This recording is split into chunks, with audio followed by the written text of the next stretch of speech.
Everybody, Dusty at Blazing High Performance. We got a shop car here, one we just recently picked up, and we got Spectre headlights in it. We opted for the LED upgrade. The LEDs didn't get here at the same time the headlights did, so I got overzealous and wanted to put them in. Would have been a little easier with them off the car, but you can see the difference here. We got the headlights on, LED bulb on the right side, standard halogen on the left. Huge. And here's the bulbs that you get with the upgrade from Maverick Man Carbon.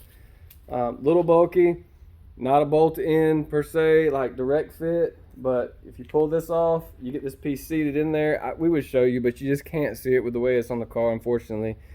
You seat this in the bulb socket and you pull the clip down over it. You have to cut the little L pigtail off of the part of the clip that clips under the, this makes sense if you're doing it, not so much if you're watching the video, but you have to cut the little pigtail off and you have to bend the back two tabs away so that when the bulb goes in there, the back two won't hit the housing.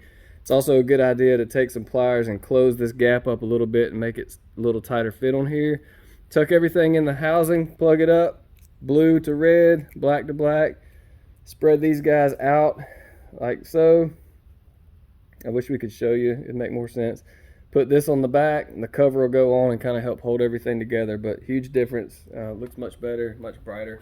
Maybe on this side, if we get, as you're pulling apart, depending on our next tune, we'll maybe get a little video of that one. That's true, we'll do it. So yeah, hope it helps.